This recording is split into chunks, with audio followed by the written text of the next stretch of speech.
Welcome back, everybody, to the LeMent Paranormal podcast, where we explore the unexplained, the mysterious, the downright spooky. We're your hosts, Tom and Mark. In each episode, we bring you a new topic of ghosts, aliens, cryptids, or other phenomena that defy conventional logic. This week, we have a special episode for the start of Season 2. We have a guest joining us, Bob LeMent, co-host of Static Radio, which, Bob, I believe, is the longest weekly audio program on the internet. Is that correct? Well, we say at least for, kind of comedy and stuff. There may be more that are longer, but I'll take on anybody who says they've got a longer weekly running comedy show. Okay, well, fair enough. Well, listen, Mark and I both work in IT, so I'm pretty sure we can confidently say this program is the longest current program that was started on Windows 98. Oh, wow, there you go. So, cool. That's something to pat yourself on the back, if nothing else. We're all looking for validation. We, go ahead and earn, you take that one. Windows 98. Wow. Well, hey. I guess you would take that. I'm trying to remember back if it was a pain in the neck or not. I think it was. I mean, in between breaks, you were playing probably Minesweeper, Solitaire, those types of things. So I'm trying to think what was worth. Welcome. Go ahead. Sorry. Welcome to the LeMent Paranormal podcast. We're so grateful for you to join us. Kick off season 2 here of spooky things, and our topic today is going to be paranormal in the everyday. Bob, you've been around this a long time, so have we. We want to basically have a topic today and have the audience, listen to us talk about maybe paranormal that happens all around us, things that we might not, know is paranormal until it happens, and the growth of this realm or this group basically from how it was years ago to how it is now. But Bob, before we get into that, I wanted to let you introduce yourself and share a little bit about your background, Static Radio, and your current role. So sure. The floor is yours. Yeah, so thanks for having me. And I'm Bob LeMent, one half of Static Radio, so Miles Title is my co-host. And we've been recording since, actually, first show was Thanksgiving night, 1998. Okay. And we've been recording weekly ever since. We're entering our 25th year, which makes me feel really old because I only started this when I was about 3. So, but yeah, it's been going okay. And it's amazing what's happened over time. And the funny thing is my current role is the same as what it always has been, kind of just to show up every week and tell a story and try to make it funny. And my goal is always to make Miles laugh, and I think vice versa. And then hopefully people who are listening will laugh too. So that's awesome. Yeah, absolutely. I heard a little bit of it, and you do have that dynamic. It's funny. You took the words right out of my mouth. It's fun to listen to both of you talk, and you set each other up very well to, with every topic that you have. So yeah, sometimes too well. I get mad at myself for setting myself up too well for him. So yeah, well, I mean, hey, anybody who's following us, listening to us, subscribes to us, please go check them out as well. They have a wonderful podcast. Just two guys, kicking it, and sometimes the best magic comes from that, right? So sometimes. Let me ask you one question before we start. Yeah. So Thanksgiving night in 98. So what made you, put down a turkey and be like, you know what? I got to say some shit. Well, we had planned a little bit ahead of that, and that was just kind of the first era. But we had done college radio together and had graduated, and we were like, we really enjoyed doing college radio. And so I'm like, hey, I got an idea. We can continue to do kind of what we did. This was the age of Napster. And so we cut out all the music because we used to play music. And then in between the songs, we would have banter and talk about things. And so basically we cut out the music and just had the conversation and started recording. And this was all, if IT people, I could probably drop Real Audio. If you remember Real Audio, we had Real Audio. That's how things were back then. And that was the way it all kind of happened. I had access to a Real Audio server. And nice. I said, let's throw this up. Yeah, at the time it was like that was kind of like a little diamond right there to have access to that. But So that's how it all happened. I said we could still do this, and so every week we would get on the phone, believe it or not, and record our conversation as a little show back then, and it's just kind of kept going from there. So amazing. I figured that we would probably do it for maybe, I don't know, do a couple of shows and then be tired of it. But so far it hasn't. So.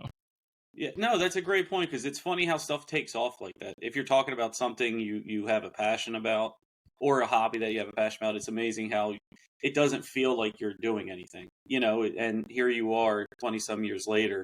I mean, you got more commitment to this than some fathers out there. So yeah, that's amazing. Yeah, I'm afraid if I quit now, then I would have to pay child support of some kind.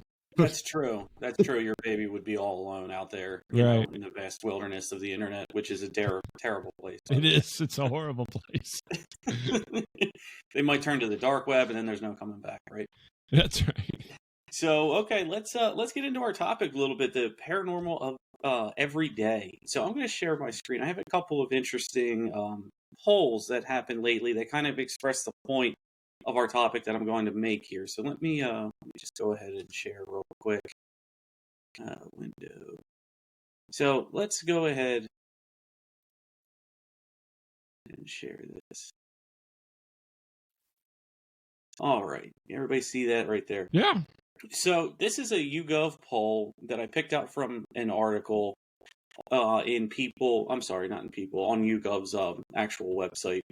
And this was a poll taken of 1,000 Americans just a little over 2 years ago in October of 21. And it just wants to show that, Mark and I, a little bit before this, Mark and I, wanted this podcast, and we also have a separate meetup group that's more of a safe space for people, because we can't talk about paranormal in the everyday. You get a stigma about you, a shadow, whatever it might be, that people are like, oh, this guy believes in that. And this really proves my point of there is a lot more people that believe in the paranormal than you would think. Now, this is dedicated to Americans. It's only 1,000 people. It's a very small sample size. But I believe the numbers are somewhat accurate. And what this has is just about 2 in 5 Americans believe demons exist, and a similar percentage say the same thing about ghosts. And then it goes on to other supernatural beings, which was defined in the article as maybe like Bigfoot, skin, actual cryptids like that. And then you have specific ones like werewolves and vampires. So, you have your blue over here, your purple, that is how many people do exist. You have the medium, which is not sure. And then you have the, 39% in the pink reddish there that say, I don't believe this exists at all. So, if you were to tell me, right now before reading this, hey, Tom, why don't you, what percentage of people believe in ghosts? I'm probably coming up with a lot less than 41, just based on the people that I've talked to.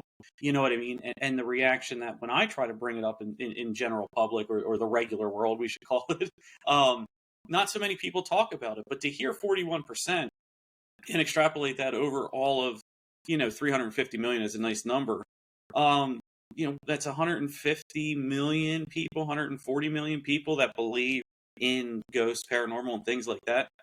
I would have said, without seeing this, I would have said you're lying. What do you, Bob? Let me bring it to you first, then we'll get to Mark. Bob, what do you make of 41%? Do you believe that's too high, too low, or just about right? I think that's probably right in there. I'm surprised werewolves is so low, because I had a werewolf wait on me at a restaurant this week. So, what I'm surprised by actually from this day, I think the data is probably very spot on as far as that goes. What I'm surprised is demons was higher than ghosts. Yeah. To be honest with you, that was what threw me. I mean, even though it's a little bit, that seems to be. I was like, really? I mean, it seems like demons is a little bit more specific. Yeah, and it's higher. So I don't know. I mean, maybe these people are, thinking about their neighbors or something. I don't know. No, it's exactly right. And also, if you just take a look at the top two, that 2% gain was 2% over not sure, not 2% over do not exist. I'm not sure there's ghosts, but there's definitely demons. There's definitely demons. Yeah. Yeah. Look, this guy, that guy, or maybe they're taking a more, you know, psychological I approach. think all and those saying, people well, live in the gambling Virginia, or D.C. alcohol or area. drugs. Maybe See, they're when being I look at fooled. this data, what I see immediately is that it definitely lines up with, you know, religious belief in the United States, especially ghosts. In fact, like you guys, I suspected ghosts would be higher because ghosts are spirits, and a lot of religions believe in spirits. But man, the belief in demons might be on the rise, huh? Yeah, I think people are experiencing something maybe that pushes them in that direction. I don't know. Because religion is on the wane, right? So that's true. You're right. I believe about that. religious beliefs are on the wane, and so you would think that would bring down the demon number a little bit. Yeah. I mean, maybe it was like 55 before. Holy moly! Yeah. I mean, you know, these numbers are incredibly revealing to me, and talking about, you know, the vast amount of people. Because if you were to say 41 or 43% believe in that, I would have called you a liar. I said, no, there's no way. I would probably put it at half of that if I were to, you know, gun to my head, have to make a decision with that. But, you know, having ghosts and demons be so high, if I were to, you know, put on a philosophical cap here, demons to me signifies a personal experience. You know what I mean? That's more personal than ghosts stories, which, you know, can be residual, can be all kinds of different things. You know, you might see something that you don't know out in a field, or unexplained knocking, voices. There's a lot more to what people could believe in ghosts. Demonic is more, to me, a personal experience. It's something that happened to me that I felt evil, I felt oppressed, I felt an energy taking things away from me, which in this world, you know, again, is fascinating, because that would imply a lot more people are feeling a lot more things compared to just a ghost where I saw an apparition. And that's like the Super Bowl of us paranormal investigators, is an apparition. You know, we take anything we can get: disembodied voices, knocks, footsteps, things like that. So what do you make about, you know, that assumption that people believe it in demons means they were more in contact? It's more personal. That's See, a good. I always saw demons as more of an experience with an entity rather than. I mean, I could definitely see along the lines of you know, it being an experience where it injures you or takes something away from you, but also a defining feature would be that you're experiencing some sort of entity that may or may not be a spirit. That's my take. Yeah, on the demon thing, I don't know. I think that would be, ghost can be kind of have a positive connotation sometimes. So you can see a ghost, it could be something that's positive towards you, like a ghost of a loved one, or something like that. Where demons is all negative, right? I mean, nobody says, "Oh, I had this great interaction with a demon the other day," and so it seems to me that it seems more people are having negative interactions than positive interactions, because you think of, you know, ghosts is the whole idea of the ghost aspect can be kind of fun. But I don't know anybody that goes, yeah, I really like to, you know, hang out with the demons that much. So I think there's more negative. So maybe there's just could be like an overall negative vibe going on. Because, I mean, without any kind of, you don't know exactly what their experiences were, right? So we're all, you know, kind of guessing at all this.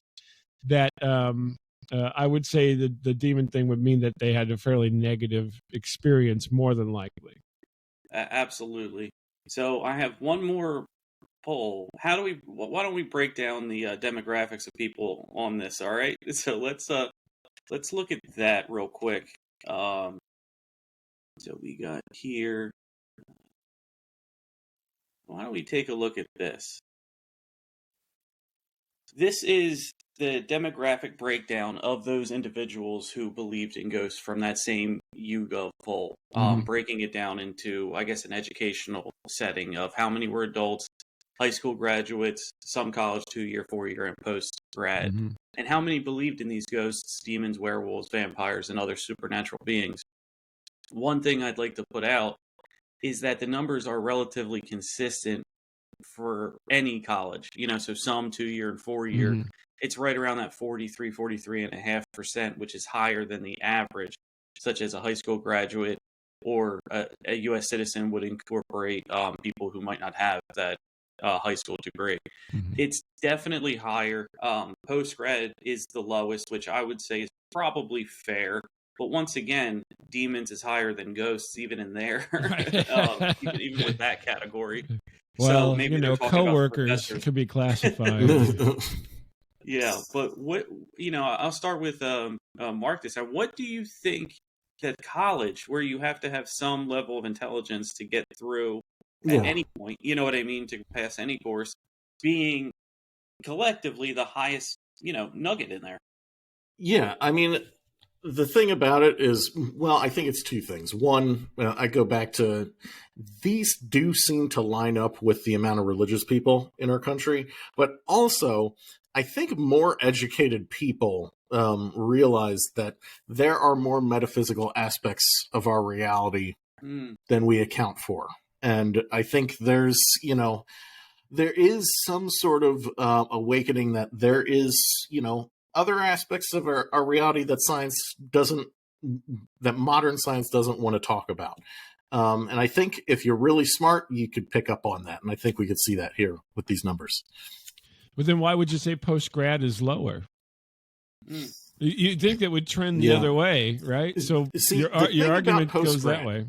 The thing about post-grad, once you start spending exorbitant amounts of time in college, I think you start going into your own little academic world, and you start going into an echo chamber all on its own.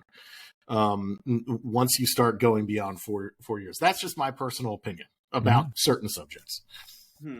I have a different take on that, and it's more of a stigma.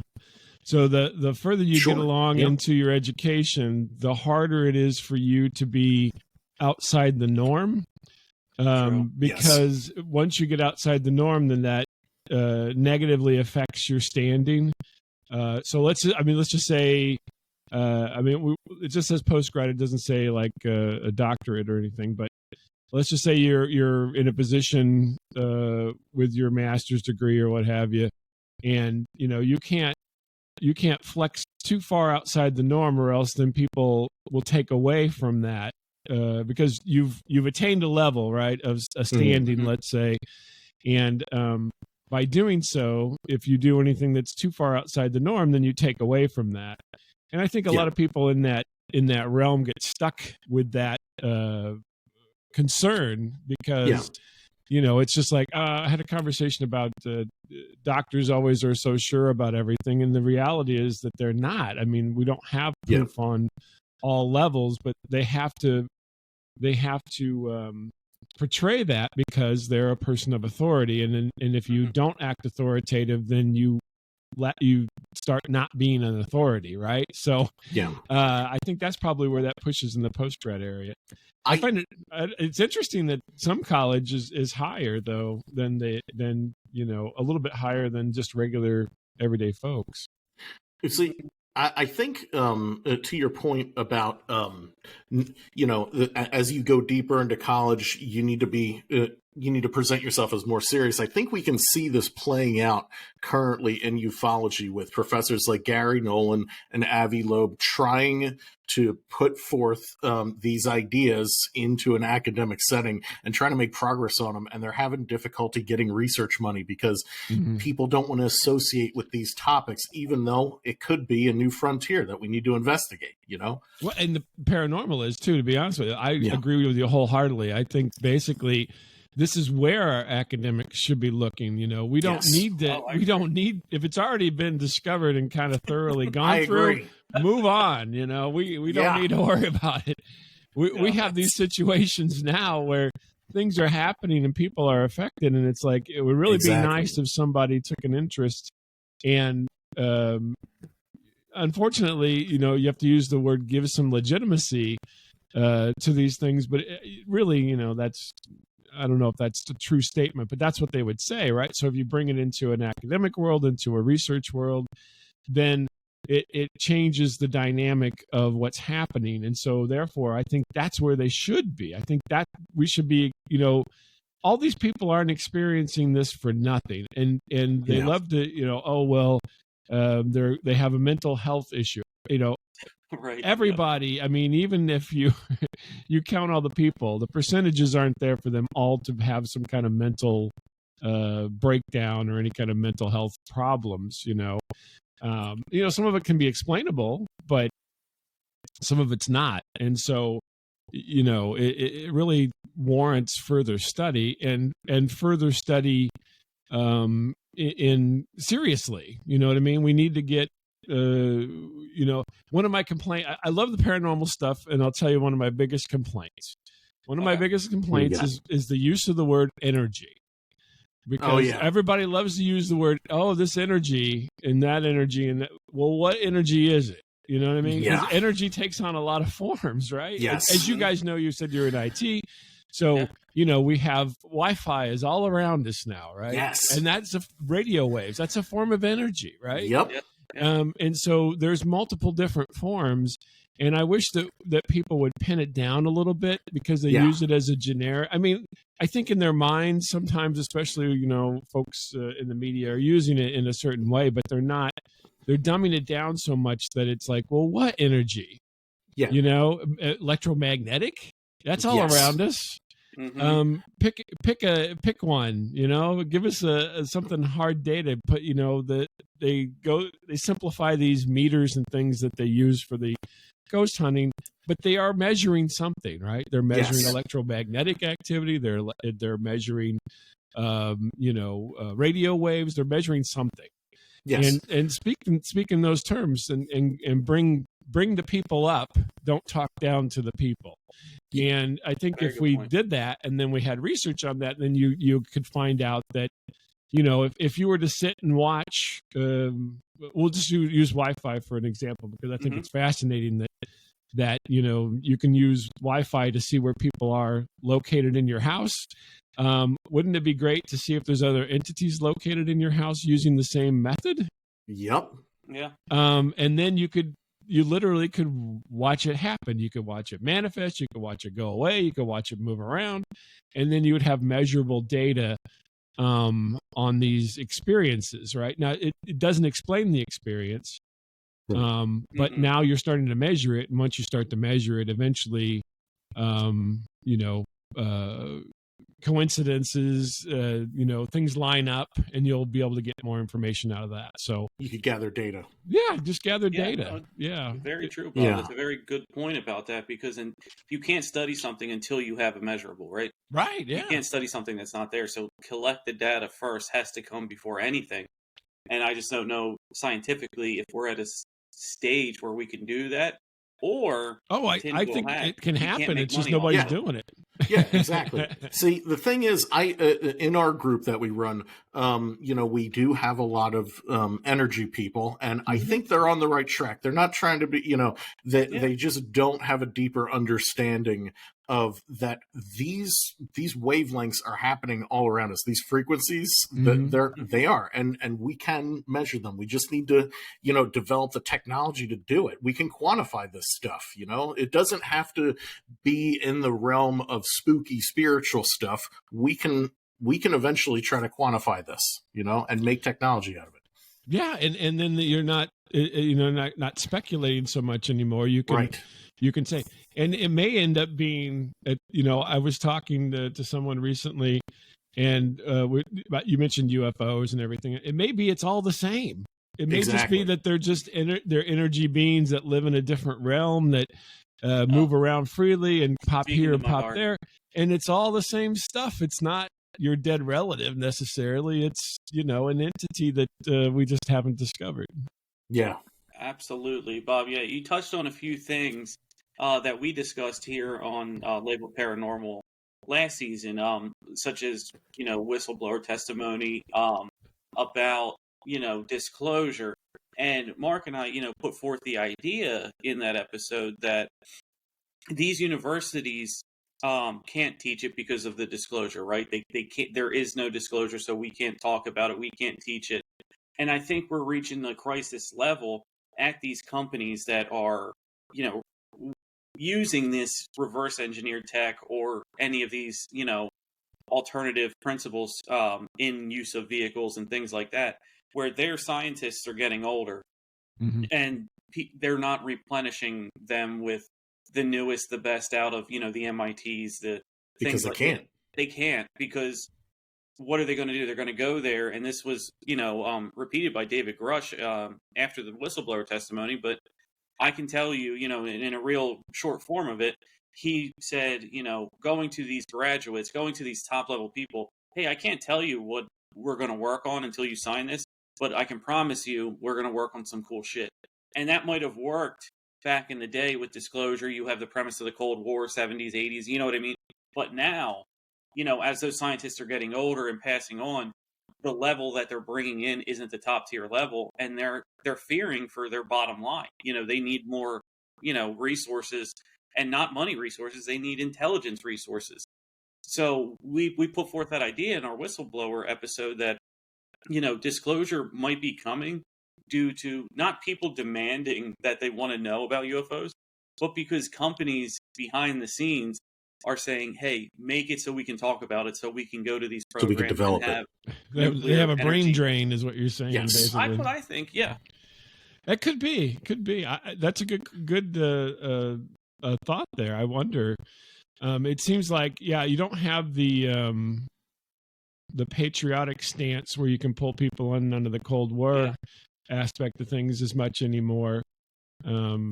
For these kind of things, maybe, I'm trying to think. I don't know. I'm trying to think if I could, if I could. Sure. I think what's actually going on here, if I could lay it out, is I think another country, most likely China, has leapfrogged us in technical capability, and these defense contractors are now scrambling to try to develop this technology properly in an open source, because it's probably happening in China, and now places like Lockheed, Raytheon are it's just the brain drain. They don't have, because they need to pull in scientists who can qualify for classification, and some of the best scientists are not going to go through security clearances. They're just not going to deal with that, so now we have this situation where they're trying to develop it and they can't, because eventually it's going to come out of one of these other countries.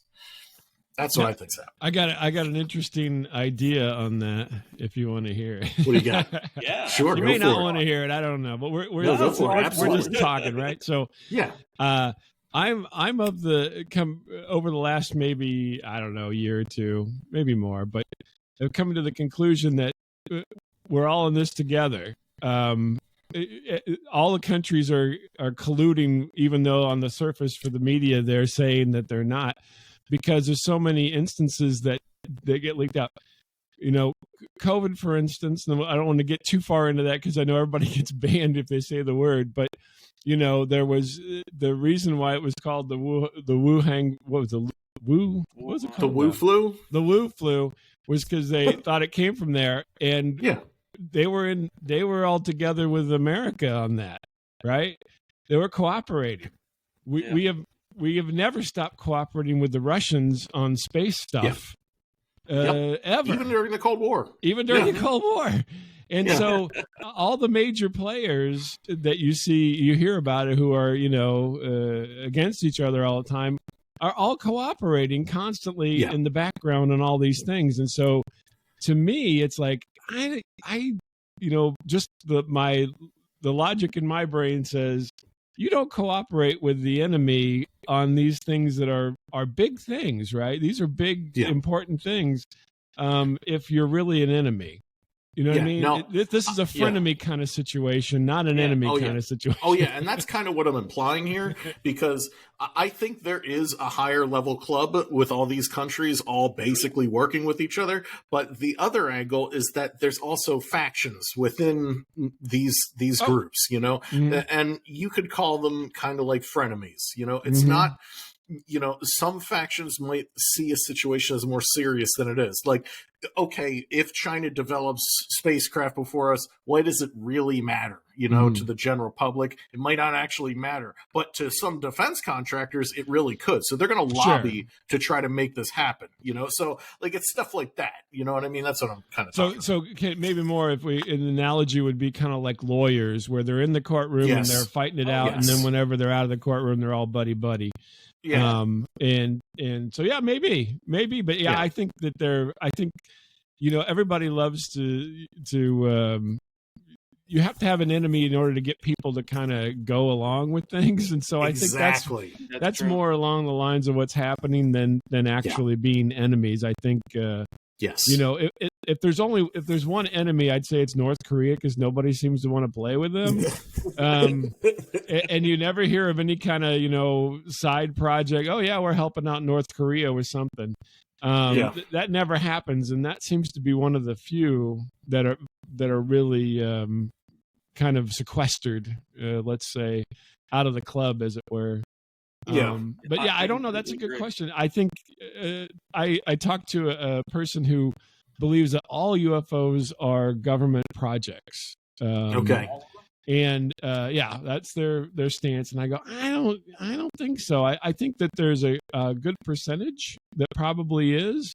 But not everything, because some of this stuff is just too wild. And I actually could tell you a quick story if you'd like to. Go for it. Yeah, let's hear it. Back in 2005, I saw a UFO in broad daylight fly over my house. And it was a sphere. Okay. It was a ball. It was like a metal ball, and it was about the size. I'm just guessing because it was way up in the air. It was flying at altitude like where jets would fly, I'm assuming, just from my limited knowledge of I'm not an aviator or anything. And it probably was the ball was the size of about the front end of a 747, about 4 of those, so 4 times larger. And it was a sphere. I saw it come at me. I saw it leave. And it flew over. It seemed to be metal, so it was kind of glinting in the sunlight. This was about 4 o'clock in the afternoon. I happened to be out playing with my children on the swing set, and I look up, and it literally, it probably didn't even take more than 20 seconds to go from horizon to horizon. Wow. And it just shot over, and I just happened to catch it because at the time, my son, who was little at the time, was interested in airplanes, and we were watching for them, and we had seen planes go over, and then all of a sudden I caught this out of my corner of my eye, and I'm like, oh my god, what is that? And then boop, there it goes. Wow. And then I got some supporting information, because this is the early, so 2005, so it wasn't the internet we know today. But I did find a listing on a site at the time was called UFOmaps.com, and somebody in a neighborhood town saw the same thing, and they posted it. I did not post it at the time, so I just kind of happened, and I was like, "Wow, this is wild." And it wasn't anything more than that. It was just kind of like if you were spotting birds. Yeah, it was kind of like that. I saw a loon. There you go. It's crazy because those I think Mark's breaking up there. Oh, sorry. Am I breaking up? No, I got you. But okay. Can you hear me? Yeah, we're good now. Yeah, I can hear you. So it's interesting because these orbs are some of the most common UFO sightings. I think we have more documentation of these orbs than anything else. The interesting thing is, in 2005, I had rarely heard of a round UFO at that point in time, and I went searching on the internet to find things on round UFOs. Now, I'm not talking about small. I'm talking about something that's really large. Okay. And I could hardly find anything back then. Now you're right. It seems more common. Yeah. Yeah. Yep. Maybe they got from the intergalactic car dealership, UFO dealership. It's a newer model. The newer model, yeah. I don't know. Yeah. It was, but I like, who would want to have it? I mean, I guess you couldn't land. Well, it's better on gas, Bob. Yeah. It's all about the fuel consumption. Yeah, here they are, thousands of years ahead of us, and they're still worried about fuel efficiency. Fuel efficiency, yeah. But I think it's accurate to say that there's been different ages of UFOs, like different styles of UFOs over time. Like in the 70s and 80s and 90s, it was these triangle UFOs. Yes.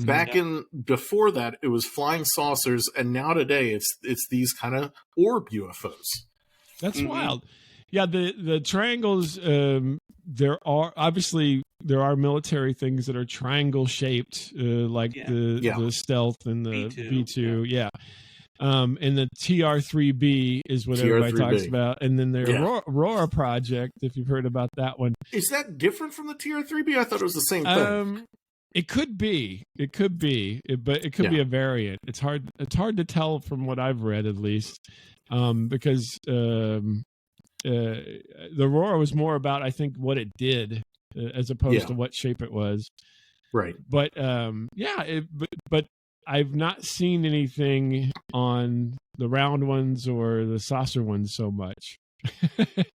As far as related to any kind of military things, you know what I mean? Yeah. Yeah. One of the and again on another episode that we did, we talked about the extraterrestrial versus interdimensional little argument that's coming up on whether people think it is a distant planet, or people think they're here, they're just on a different dimensional plane. I, for one, believe it is an interdimensional plane, and they have mastered not interstellar travel, but cross-dimensional travel and coming from different planes over here. That's something I subscribe to. And what we see is a thinning of the veil or a complete transference into our reality. So with that said, it would be consistent if it were interdimensional that you would have different shapes, because on different dimensional planes, you have different, means of travel, all powered by something that we don't understand. And Bob, you talked about somebody who also believed interdimensionally, that this is what they believed in.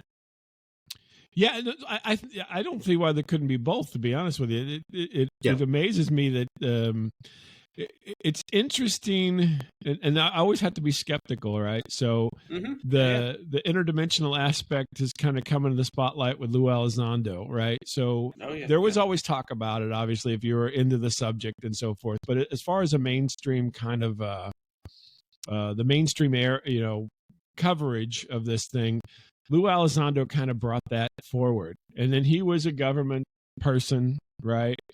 And so then every time a government person says something about it, I always have to be skeptical, because the government people for all these years have been suppressing, and then all of a sudden now, they always make it's never the government as a whole. It's always, kind of Grush and Elizondo and all these kind of people kind of break away, and they are these rebels that do things. And I'm like, it's like a movie. Yeah.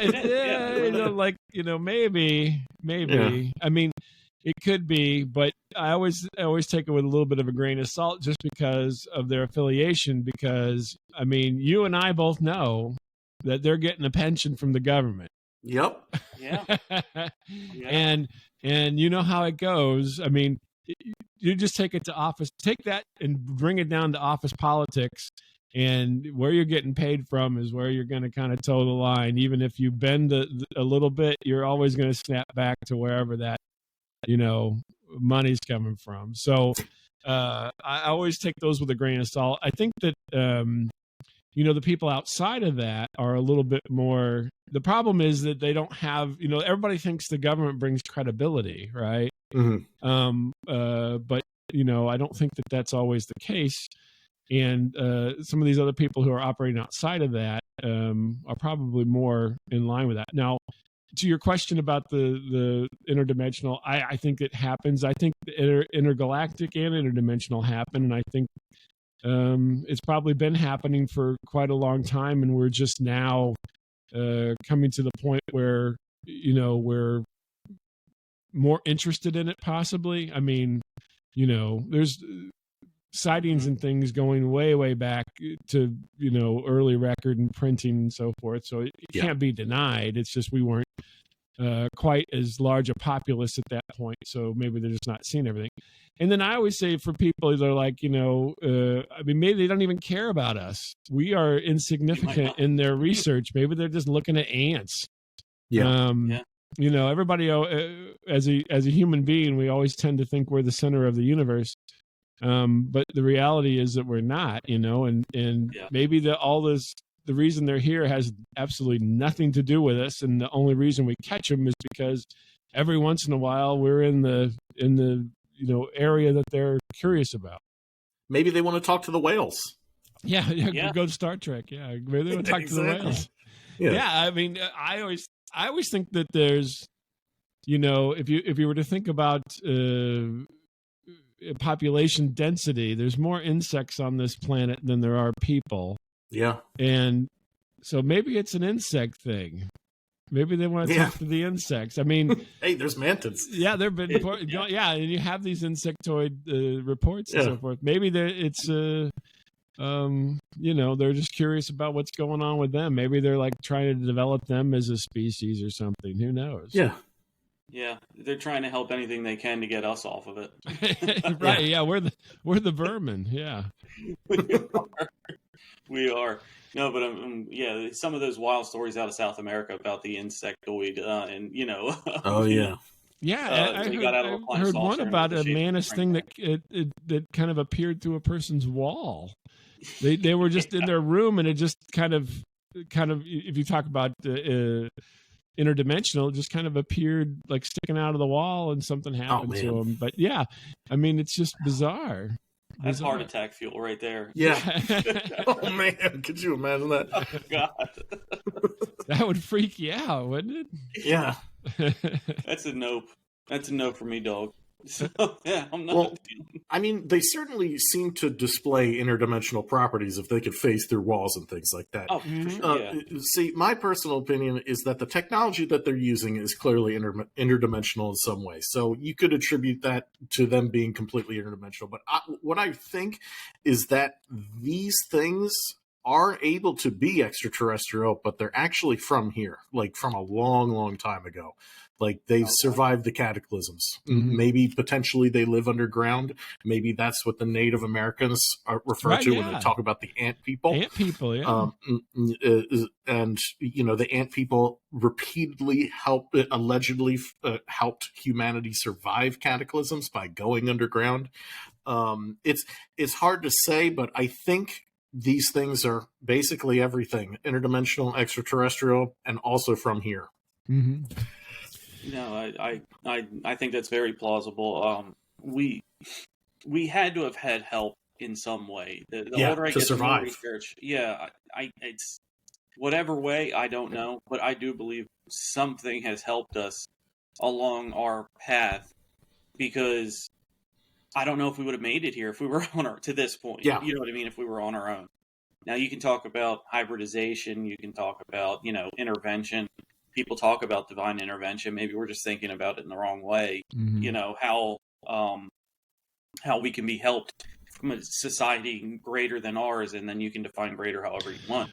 But it just seems to me that the older I get, and looking around and seeing how offspring of offspring of offspring, and like how when did we peak, and how did we start going downhill in terms of and technology is on the rise, so that means human intelligence is almost going down, or intelligence is going up, depending on how you look at it. Mm-hmm. The interesting thing about all this to me is, if you look at nature, right? Let's just pick a monkey, right?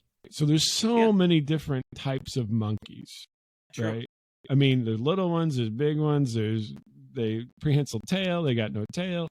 They're similar yet different, but across a very wide spectrum.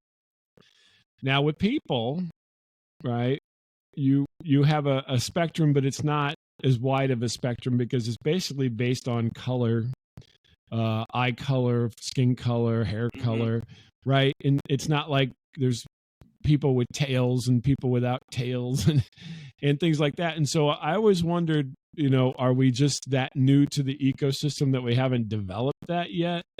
if you go with the Darwinian theories. Why aren't there little tiny people who are a whole group, a class of people, which there apparently was at some point, the Denisovans. But why aren't they still around, and why don't we have such a spectrum as we do with just monkeys? I mean, to me that's always puzzled me, is that we're so different in the world of nature than a lot of other things are. You know what I mean? Have you ever heard of the orang pendek? Oh yeah, orang pendek. Yeah, exactly. Yeah. There's stories like this, and there's more Bigfoot types than there are people types, aren't there? Yeah, isn't that weird? Yeah, there's different variations of Bigfoot, like in different regions of the United States, exactly. And I think that, I think this form that we're in as humans basically was the dominant form to be able to conquer the planet. But I think, different hominids evolved in different ways, like Bigfoot, like Sasquatch. I think Sasquatch evolved in a completely different direction, like a hominid that took on qualities of kind of like having kind of like a grizzly bear, being able to survive in the woods, and just evade everything, The hilarious thing, you say dominate the world, but you just take a handful of people and throw them out somewhere, they all die. Yeah, that's right. Yeah, and we really haven't. Yeah, and we really haven't conquered this world. We like to think that. I said that we like to think that we've conquered this world, but really, if you look at a map, it's just people in small pockets. Right, and it's mostly wilderness. Right, exactly. Yeah. It's mostly wilderness, and I think that's another thing that people don't get is that. They think, oh, there's people everywhere. Not really. No, not really. Yeah, there's a lot of space in there. There's tons of wilderness out there, like the Canadian Yukon. I mean, that's prime Sasquatch territory. There's nobody going out there. No human is going out there. Right. But yeah, I wonder whether, because they found remains and so forth of hobbit-sized people and so forth, and giants as well. But for some reason they don't. They didn't make it, and I'm like, well, why didn't they make it? I mean, other variants of animals and so forth do fine. How come we didn't? How come we're kind of the tree is trimmed down so far? I don't know. Weird. For my theory with giants, I like the idea of giants. I don't know how real it is. It seems like there is some evidence to point towards them being real. But I think the reason why they would go away is the same reason that the dinosaurs and megafauna went away. It's just too big, too much resources necessary to support a large population, and smaller humans work together more easily with tools and technology. Oh, giants could live on the garbage we throw out every day. Come on. Well, they could. Yeah. If we let them. In the wrong place at the wrong time. Today they'd be thriving. That's right. Yeah, they'd be the giant homeless going through dumpsters. North Jersey giant contractors. You have your project done like that. Need a new roof? All right, bet. Yeah, exactly. They'll just plop it on. Here you go. One hole. Tighten it here. 4 corners, and you're done. Project done in 15 minutes. Yeah. But then again, I don't know. Who would insure them? Yeah, there was enough. They'd insure them. Trust me. Insurance company has no problem in quantity. Yes, exactly. So, all right. Thank you, Bob. Thank you so much for hopping on with us. I really appreciate everything you brought to the table, helping us explore the topic of paranormal in the everyday. So I'm going to give it to you. Go ahead and share where the listeners can find you. Social media, website, and promote whatever you would like. Go ahead. Oh gosh, I'm very bad at promotion, but I'll give it a whirl here. So you can find us at staticradio.com and pretty much on any social at Static Radio. There may be some small variants in there because of timing and so forth, but if you look for Static Radio, you'll probably find us. We're on all your aggregators everywhere and all that good kind of stuff. And if you want to, take a break for about a half hour once a week, you can listen to us, and maybe we'll cheer you up a little bit and say, my life's not so bad. Listen to that. It's a great concept, honestly. So you hear that, everyone, go give us a subscribe, a like, a listen to Static Radio wherever you'd like, and also give us a like, subscribe, comment, 5 stars, all that good stuff. Thank you, everyone, for listening. Thank you again, Bob. And, until next time, keep an eye out for anything that could be paranormal. And be sure to, if you have an experience, be sure to message us. Email us at labeledparanormal@gmail.com with your incredible story, and we will get back to you. So thank you again, everyone. It was a great, another great episode. And until next time, be scary. See you guys. See ya. See ya.